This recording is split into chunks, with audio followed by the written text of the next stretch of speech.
Adi Shakti, Adi Shakti.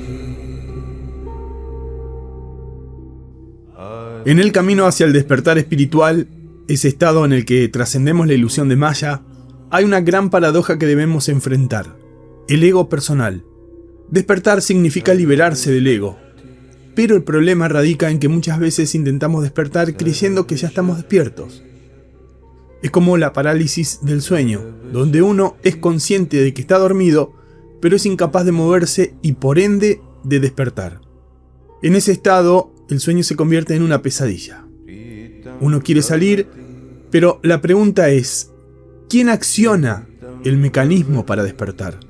¿Es la voluntad o el simple deseo de hacerlo? Porque si miramos el caso de la parálisis del sueño, está claro que querer despertar no es suficiente. Algo más tiene que suceder, algo que está fuera de nuestro control. Lo mismo ocurre con el despertar espiritual. No basta con querer hacerlo.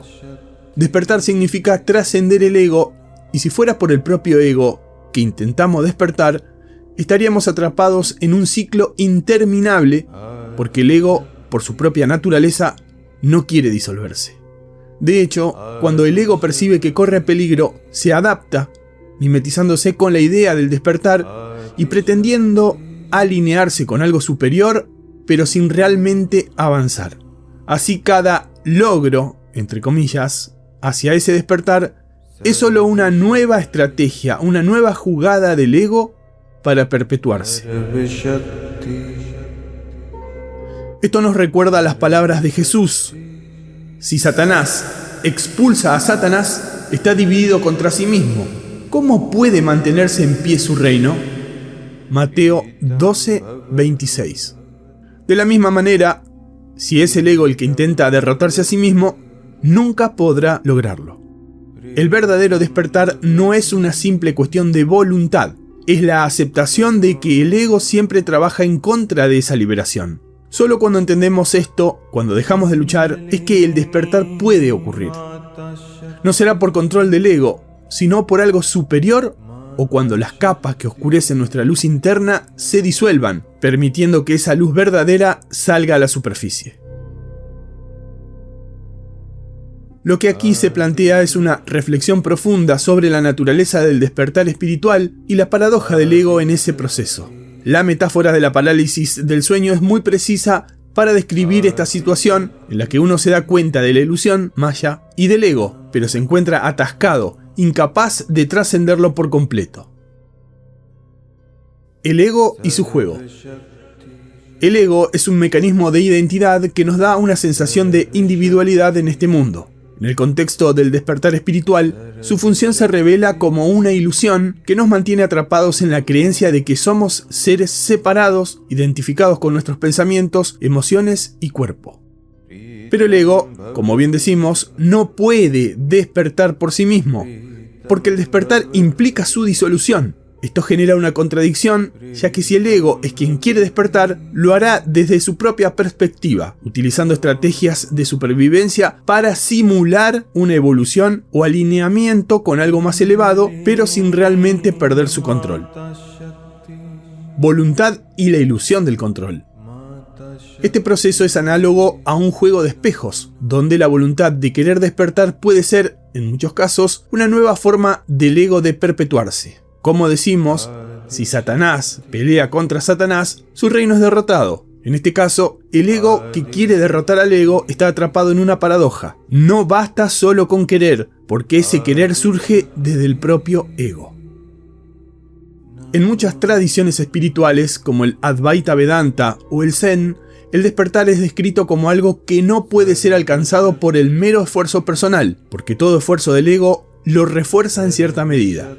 Se dice que es un proceso de rendición o aceptación, donde se reconoce que no somos el hacedor, que lo que llamamos yo es parte del sueño mismo. De hecho, el querer despertar puede ser precisamente lo que bloquea ese despertar, porque refuerza la creencia de un yo que actúa.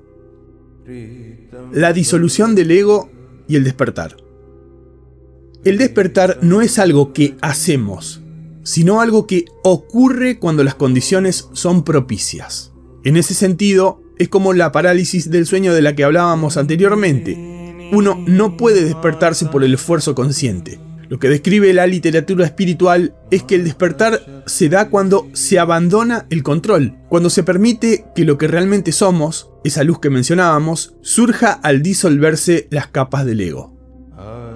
El ego teme su disolución, porque su identidad está ligada a la vida dentro de Maya, la ilusión. Por eso, la estrategia del ego es adaptarse, mimetizarse y apropiarse incluso de las ideas espirituales para perpetuar su existencia.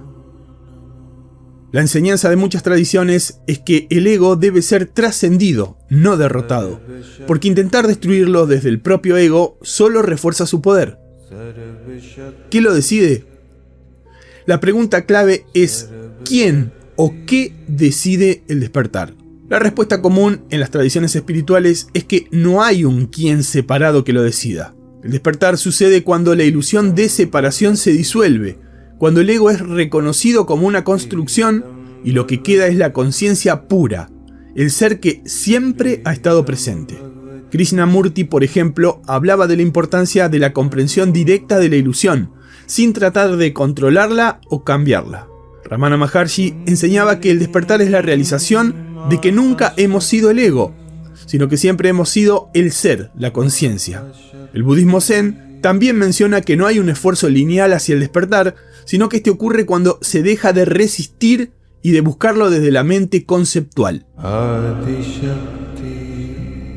La conclusión es que el despertar entonces no es algo que pueda forzarse o alcanzarse por el ego, porque éste no puede destruirse a sí mismo.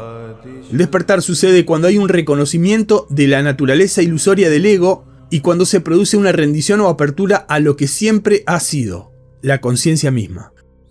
Como bien decimos, el ego nunca permitirá este proceso porque implica su disolución y por eso el despertar es un misterio que trasciende el esfuerzo personal. Aceptar que no controlamos el proceso y que el despertar es más bien un dejar de resistir lo que ya es clave. Cuando desaparece la resistencia, la luz interna brilla por sí sola. Para cerrar este espacio de reflexión, quiero que nos quedemos con una idea clave. El verdadero despertar no se trata de forzar o controlar, sino de soltar.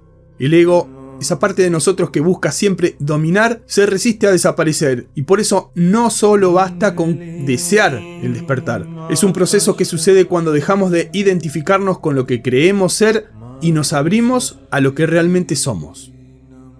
Gracias por acompañarme hoy y recordemos que el camino hacia la verdad no es un esfuerzo de lucha, sino un acto de rendición. Hasta la próxima, cuando nos volvamos a encontrar en esta búsqueda de lo que realmente somos. Adi Shakti.